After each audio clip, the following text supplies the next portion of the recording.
আপনারা জানেন যে আমাদের গতকাল ক্যাবিনেট মিটিং সম্পন্ন হয়েছে মাননীয় মুখ্যমন্ত্রীর পৌরোহিত্যে। এই ক্যাবিনেট মিটিং এ গুরুত্বপূর্ণ কিছু সিদ্ধান্ত গৃহীত হয়েছে। তাদের সব থেকে যেটা বড় সিদ্ধান্ত, জিআরবিটি গ্রুপ ডি যে এক্সাম হয়েছিল ২,৫০০ পরীক্ষার্থীদেরকে সিলেকশন করা হয়েছে এবং ৭ কিংবা ৮ তারিখ সেপ্টেম্বরে সেই রেজাল্ট ঘোষণা করা হবে। সমস্ত কিছু তৈরি আছে, আগেই আমাদের করার কথা ছিল, কিন্তু লোকসভা নির্বাচন, পঞ্চায়েত নির্বাচন, কোড অফ কন্ডাক্ট, যা নির্বাচন কমিশনের আচরণবিধি, এগুলো লাগু ছিল। তারপর আমাদের অনাকাঙ্ক্ষিত বন্যা, রাজ্যে হাজার হাজার মানুষ সে বন্যার কবলে, এবং তার থেকে পরিত্রাণ আমরা পাইনি এখনো। প্রশাসন মানুষকে পরিত্রাণ দেওয়ার জন্য কাজ করছে, কিন্তু দীর্ঘদিন ধরে যে জিনিসটা পেন্ডিং, রাজ্য মন্ত্রিসভায় সিদ্ধান্ত গ্রহণ করা হয়েছে যে আগামী ৭ কিংবা ৮ তারিখ এই জিআরবিটির রেজাল্ট ঘোষণা করা হবে।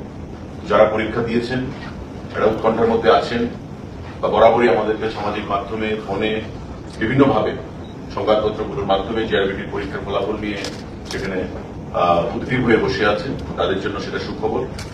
যারা সফলতা লাভ করবেন তাদেরকে সবাইকে রাজ্য মন্ত্রী পরিষদের তরফ থেকে আমরা অগ্রিম অনেক অনেক শুভেচ্ছা জ্ঞাপন করছি। ৭ কিংবা ৮ তারিখে জিআরবিটির রেজাল্ট সেখানে ঘোষণা করা হবে। রাজ্য মন্ত্রিসভা সেই সিদ্ধান্ত গ্রহণ করা হয়েছে। Group D, GRBT group D. আমাদের আরেকটা গুরুত্বপূর্ণ সিদ্ধান্ত, proposal for policy decision for payment of remuneration or wages of pump operators working in different urban local bodies under urban development department. আমাদের আপনারা জানেন যে ডিডব্লিউএস ডিপার্টমেন্ট, ওয়াটার রিসোর্স, এই যে দপ্তরগুলো রয়েছে, তাদের সঙ্গে পাম্প অপারেটরদের একটা নিবিড় যোগাযোগ বা পাম্প অপারেটরদের সহযোগিতা ছাড়া সারা রাজ্যে এই যে জল সরবরাহ করা, পানীয় জল বলুন, ওয়াটার রিসোর্স বলুন, সেটা সম্ভব নয়। তো রাজ্য মন্ত্রিসভায় সেটা সিদ্ধান্ত গ্রহণ করা হয়েছে যে পাম্প অপারেটর, তাদের বেতন খুবই নগণ্য ছিল এবং গত বিধানসভা নির্বাচনের প্রাক্কালে আমাদের মন্ত্রিসভার বৈঠকে সিদ্ধান্ত হয়েছিল যে পাম্প অপারেটরদের বেতন বৃদ্ধি করা হবে এবং এতে করে ৭৫০০ যারা আইআরপি, আয়রন রিমুভাল প্ল্যান্টের সঙ্গে যুক্ত রয়েছেন, তাদের বেতন ধার্য করা হয়েছিল এবং ৭০০০ টাকা বেতন ধার্য করা হয়েছিল যারা আইআরপির সঙ্গে যুক্ত নয়। কিন্তু পরবর্তী সময় দেখা গেছে যারা আরডি মানে পঞ্চায়েতের অধীন যারা পাম্প অপারেটররা রয়েছেন, তাদের বেতন, যে বর্ধিত বেতন, সেটা তারা পাচ্ছে, কিন্তু আরবান বডিজে যারা পাম্প অপারেটররা রয়েছেন এএমসির আন্ডারে বা বিভিন্ন আরবান বডিগুলোতে, নগর পঞ্চায়েত, পৌর পরিষদে, সেই বর্ধিত বেতন তারা পাচ্ছে না। পরবর্তী সময় দেখা গেছিল যে বিগত সরকারের আমলে যে পাম্প অপারেটরগুলো নেওয়া হয়েছিল, ফিনান্সের সঙ্গে কোন ধরনের সেখানে আলোচনা না করেই সেটা নেওয়া হয়েছিল। তো স্বাভাবিকভাবেই এই আরবান লোকাল বডিজের যে পাম্প অপারেটররা, তারা ওই বর্ধিত বেতন থেকে বঞ্চিত হয়েছে এতদিনে। রাজ্য মন্ত্রিসভা সিদ্ধান্ত গ্রহণ করেছে যে এখন থেকে এই আরবান লোকাল বডিজরাও মিনিমাম ৭০০০ এবং ৭৫০০ টাকা করে বেতন তাদেরকে দিতে হবে এবং তারা সেটা পাবে। আর যদি কোনো আরবান লোকাল বডিজ মনে করে তার নিজস্ব সোর্স থেকে যে সেখানে পাম্প অপারেটরদের বেতন বৃদ্ধি করা হবে, ১০,০০০ করা হবে, ১৫,০০০ বা ১২,০০০ করা হবে, সেটা তারা করতে পারে। মিনিমাম ৭০০০ যারা নন আইআরপি, আর যারা আইআরপি তারা ৭৫০০ টাকা যারা পঞ্চায়েতে পাচ্ছে। আরবান লোকাল বডিজও একই বেতনে সেখানে প্রদান করা হবে এখন থেকে। রাজ্য মন্ত্রিসভায় সেটা সিদ্ধান্ত গ্রহণ করা হয়েছে। সারা রাজ্যে ১৯টা ইউএলবি এবং আগরতলা পৌর নিগম সহ ২০খানা ইউএলবি রয়েছে। প্রতিটি ইউএলবিতে এখন এই পাম্প অপারেটররা কম করে ৭০০০, ৭৫০০ টাকা পাবে, আর বেশি কত পাবে সেটা ওই ইউএলবি বা আরবান লোকাল বডিজের উপর নির্ভর করবে। তারা যদি বৃদ্ধি করতে চায় সেই বেতন, তারা সেটা করতে পারে। রাজ্য মন্ত্রিসভায় গতকাল সেই সিদ্ধান্ত গ্রহণ করা হয়েছে বৈঠকে। সাংবাদিক বন্ধুরা, আমাদের আরেকটা গুরুত্বপূর্ণ সিদ্ধান্ত, proposal for enhancement of honorarium of special police officers SPO. যারা স্পেশাল পুলিশ অফিসাররা রয়েছেন এসপিও হোম ডিপার্টমেন্টের অধীনে, তাদের বেতন বৃদ্ধি করার সিদ্ধান্ত গতকাল আমাদের যে ক্যাবিনেট বৈঠক, সেই ক্যাবিনেট বৈঠকে গ্রহণ করা হয়েছে। সারা রাজ্যে এসপিওর সংখ্যা ৩,৫১১। এর মধ্যে SPO who are doing driving duties, driver হিসেবে যারা কাজ করছে, তাদের সংখ্যা হচ্ছে 265। এখন পর্যন্ত এই যে ৩,৫১১ জন যারা এসপিও আছে আর 265 জন যারা ড্রাইভার আছেন, তাদের বেতনের একটা বৈষম্য ছিল।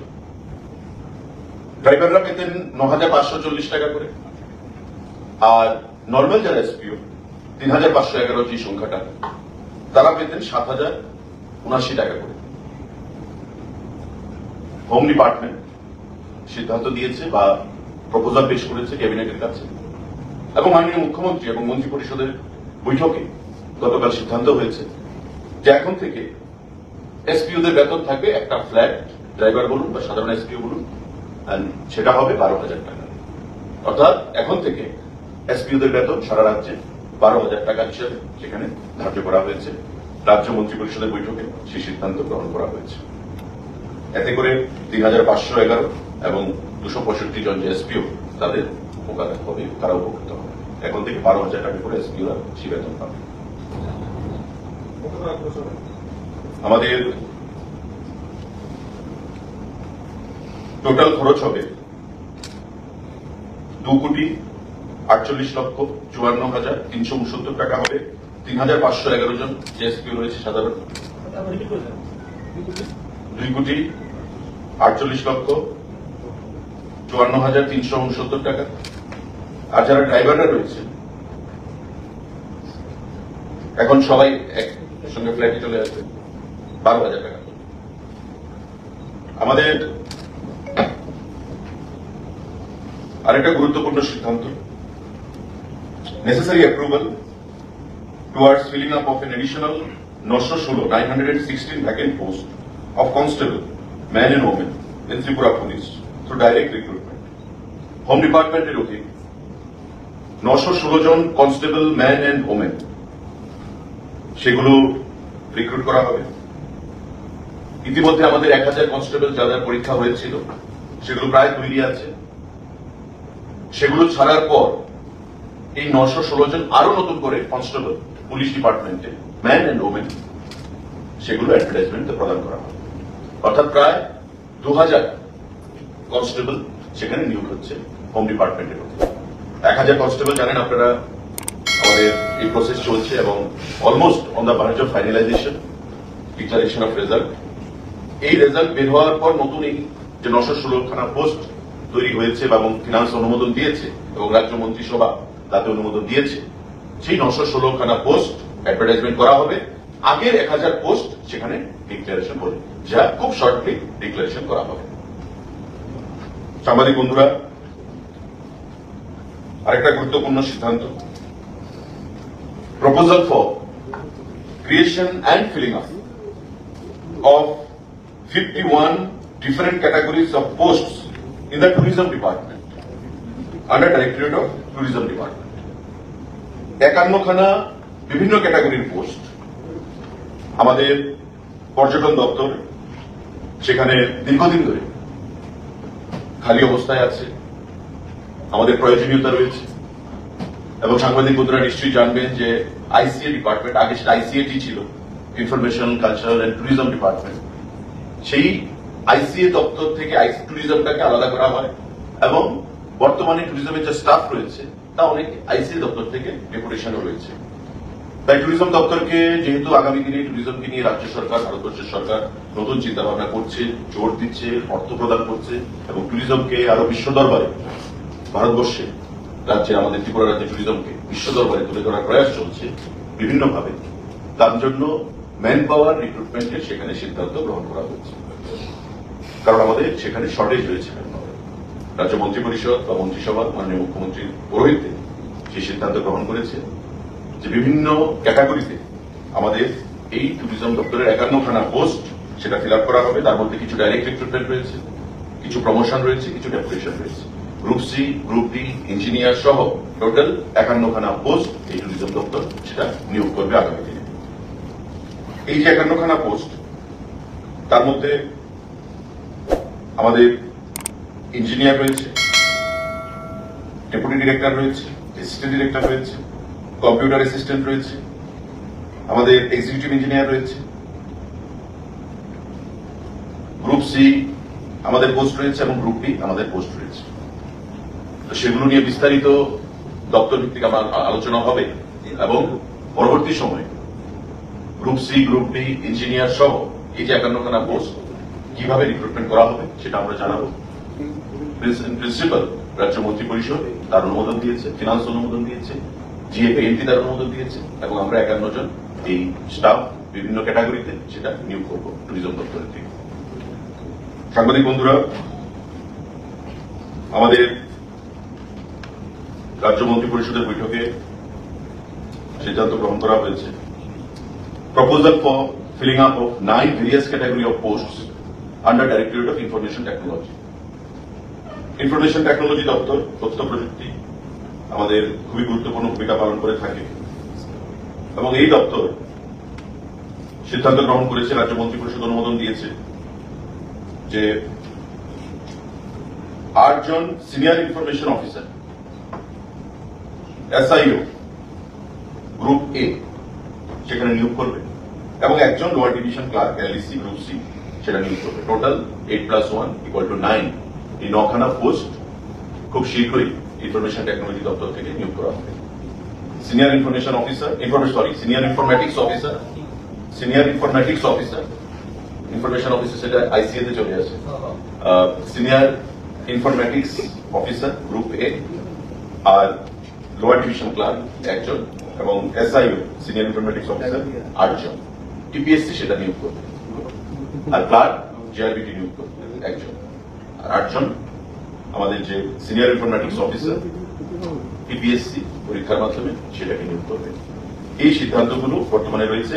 আমাদের গতকালকে লম্বা খুব ক্যাবিনেট বৈঠক ছিল, কারণ আপনারা জানেন যে প্রবল বন্যার কবলে পড়ে সারা রাজ্য বিধ্বস্ত হয়েছে। বিভিন্ন জেলায় রিলিফ ক্যাম্প সেখানে তৈরি করা হয়েছে টেম্পোরারি। হাজার হাজার মানুষ সেই রিলিফ ক্যাম্পে আশ্রয় নিয়েছে নিজের জীবন বাঁচানোর জন্য এবং ইতিমধ্যে কেন্দ্রীয় সরকার থেকে একটা প্রতিনিধি দল আমাদের রাজ্যে এসছে।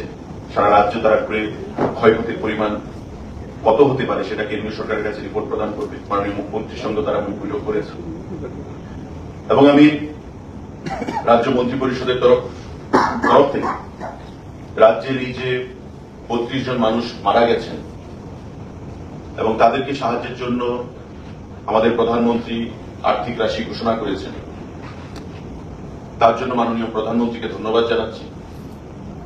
যেভাবে এই ডিজাস্টারে মাননীয় মুখ্যমন্ত্রীর নেতৃত্বে সারা রাজ্যের প্রশাসন কাজ করে মানুষকে রিলিফ প্রদান করেছে এবং অধিকাংশ মানুষকে অক্ষত রাখতে পেরেছে, তার জন্য আমরা মন্ত্রী পরিষদের তরফ থেকে মাননীয় মুখ্যমন্ত্রীকে এবং রাজ্যের প্রশাসনের আধিকারিকদেরকে, প্রশাসনকে অনেক অনেক ধন্যবাদ জ্ঞাপন করছি। কারণ ইতিহাস বলে যে বিগত কয়েক দশকে এত বড় বন্যা বা ফ্লাড রাজ্যের মানুষ পরিলক্ষিত করেনি। যা ড্যামেজ হয়েছে আপনারা সাংবাদিক বন্ধুরা জানবেন। গতকাল বিভিন্ন দপ্তরের সেক্রেটারিরা, আধিকারিকরা প্রেজেন্টেশনের মাধ্যমে সেটা মন্ত্রী পরিষদকে সেটা তার তথ্য প্রদান করছিলেন যে ত্রিপুরা তিলে তিলে তৈরি করা আজকে 3 দিনের ফ্লাডে, 4 দিনের ফ্লাডে যা ক্ষয়ক্ষতি হয়েছে সেটা আমাদের অনেকটাই পিছিয়ে দিয়েছে, রাজ্যের উন্নয়নের গতিকে অনেকটাই পিছিয়ে দিয়েছে। ক্ষয়ক্ষতির পরিমাণ ইতিমধ্যে মাননীয় মুখ্যমন্ত্রী ঘোষণা করেছেন, প্রায় 18,000 কোটি টাকা ছাড়িয়ে যাবে। মাননীয় মুখ্যমন্ত্রী 15,000 বলেছেন, কিন্তু যা হিসাব আসছে তারও সেটা বৃদ্ধি হতে পারে। রাস্তাঘাট, পাওয়ার মানে বিদ্যুৎ, কৃষিক্ষেত্রে ক্ষয়ক্ষতির পরিমাণ প্রায় 3,500 কোটি টাকা।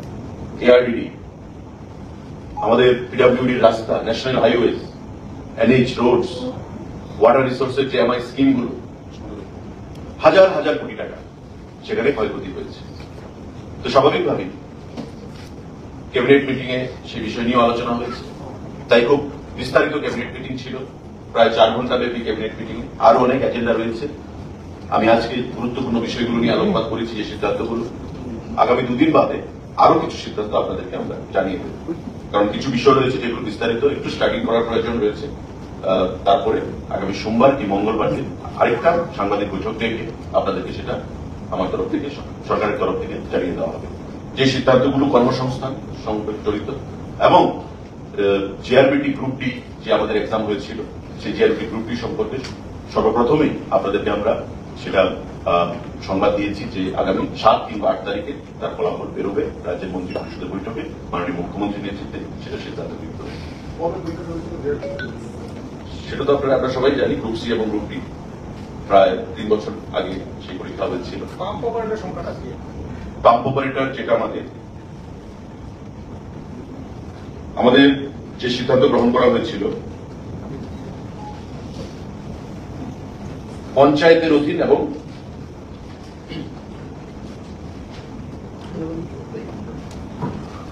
আরবান লোকাল বডিজের অধীন, পঞ্চায়েতের অধীন যে পাম্প অপারেটররা তারা বিগত প্রায় 2 বছর ধরে তাদের বর্ধিত বেতন পাচ্ছে, কিন্তু বাকি যে পাম্প অপারেটররা তারা সেই বেতন থেকে বঞ্চিত হচ্ছিল, কারণ ফিনান্সের কাছে সেই তথ্য ছিল না। টোটাল সংখ্যাটা হবে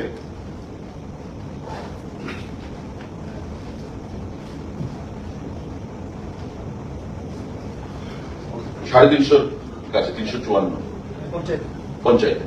আর ইউএলবিতে সেই সংখ্যাটা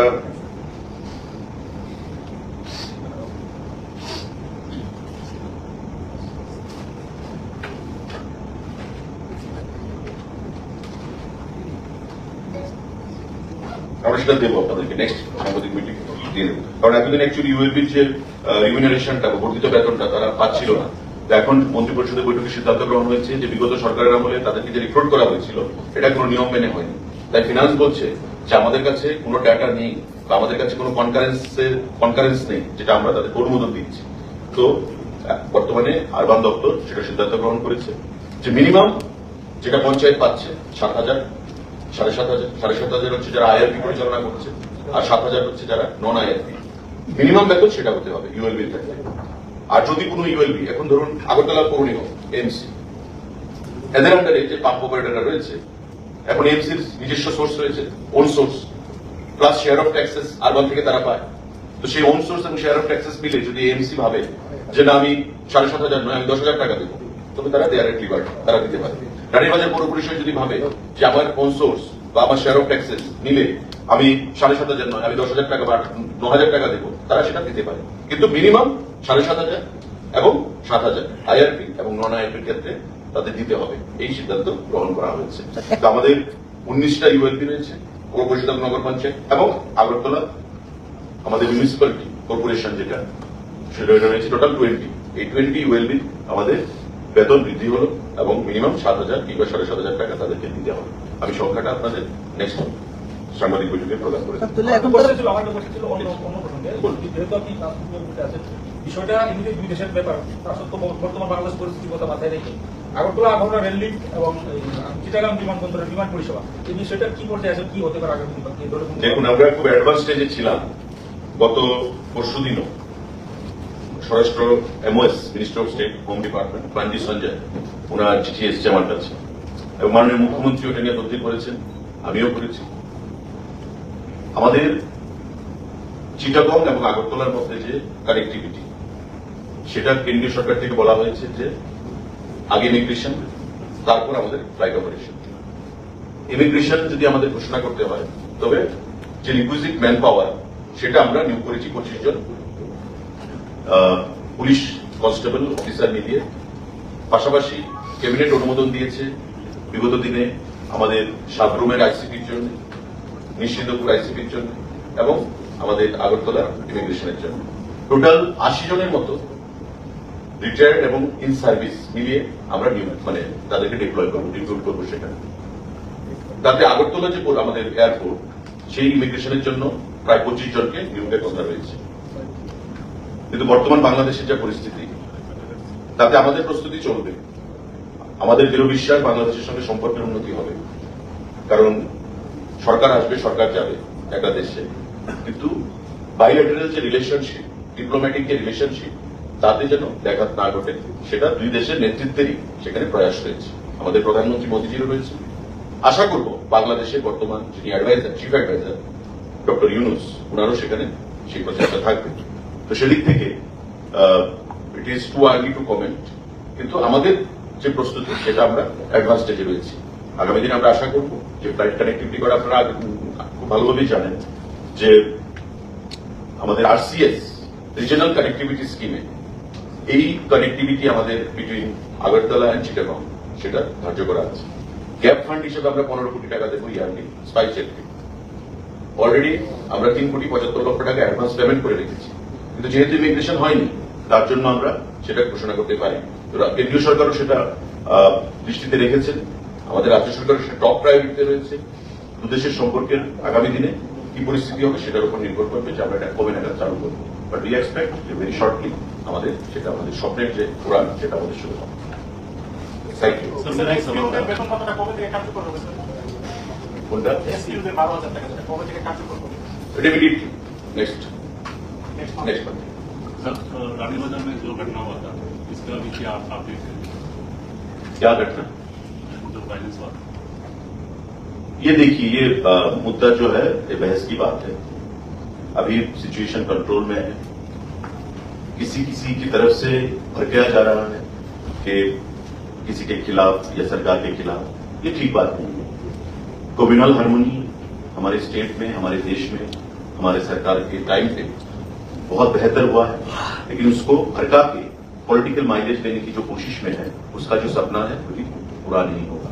मैं इतना ही कह सकता हूं, और आपके माध्यम से, आपके द्वारा मैं हर एक हिंदू हो या मुसलमान हो, हर एक जाति के लोगों को मैं अपील करता हूं कि शांति बनाए रखें। अभी अपने के बीच समय लड़ने का नहीं है, त्रिपुरा की उन्नति के बारे में सोचना है। फ्लड में हमारा बहुत नुकसान हुआ है, हमें राज्य को आगे ले जाना है, और कम्युनल हार्मोनी अगर खुद रहता है तभी ये स्टेट आगे बढ़ पाएगा। त्रिपुरा का हिस्ट्री पीस, शांति का है, अमन का है, ये हमें बरकरार रखना है, आगे ले जाना है।